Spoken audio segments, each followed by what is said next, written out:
Tired of suffering constant attacks for no reason, the ants band together to eliminate Lucas the Destroyer, who is shrunk and condemned to live among them in the colony. Today we will recap the story of the 2006 movie, The Ant Bully. One night, while all the ants in the colony are resting, Zoc goes looking for the last ingredient he needed to finish his potion. After days of searching, the mage finally finds the fire crystals and asks Spindle to light the place while he extracts the mineral from the rock. Other ants, who were sleeping below, are bothered by the rocks falling on their heads and order Zoc to go to sleep. However, he ignores them and continues to work hard to complete his mission. In a few minutes, the mage manages to destroy the rock and collect the crystals. The next morning, the workers go back to work when they are interrupted by the destroyer. The anthill is in the backyard of the Nickel family home, where Lucas lives with his parents and sister, Tiffany. The boy has no friends and is regularly teased by other boys in the neighborhood, especially Steve.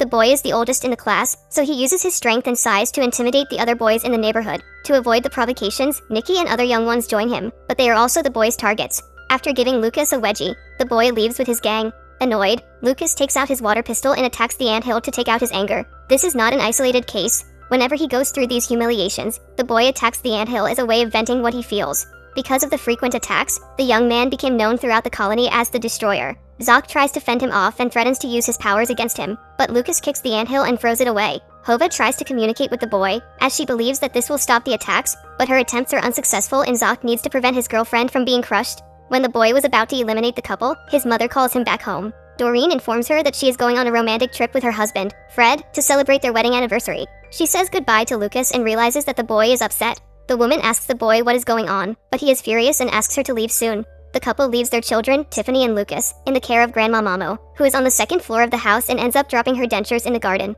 Lucas then goes to his grandmother's room to return the prosthesis and discovers that the old woman is building a real fortress in her room. When questioned about the reason for all this, Grandma Mamo replies that she is preparing for an alien invasion. Meanwhile, Zoc is at the colony working on his potion. However, something is preventing his magic from working. The mage rubs the fire crystals, but the liquid does not change color as expected. Hova tries to cheer him up, but the head of the council arrives just in time and interrupts the couple. He tells that, due to the destroyer's frequent attacks, the food stocks are way below normal and asks if Zoc has any solutions.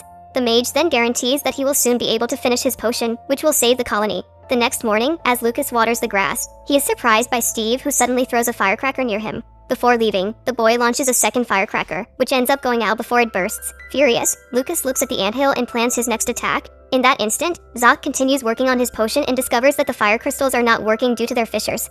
To cover the imperfections, he decides to use resin. After that, the mage makes another attempt and the potion is finally ready. While celebrating, he is surprised by a strong current of water that invades the anthill and drags everyone wherever it goes. The place was being completely destroyed. But Lucas is interrupted by a weird guy who approaches him claiming to be a pest exterminator. Stan Beals claims that Fred Nickel hired his services but forgot to sign the contract before traveling. He then manages to convince the boy to sign the document in his father's place. After the flood, Zoc and Hova emerge from the water and discover that Spindle managed to save the potion. They rescue the head of the council, who is buried under the rocks. In despair at the current state of the colony, the ants are worried with this situation, as all the attacks took place without any reason and without any provocation on their part. Like for further story.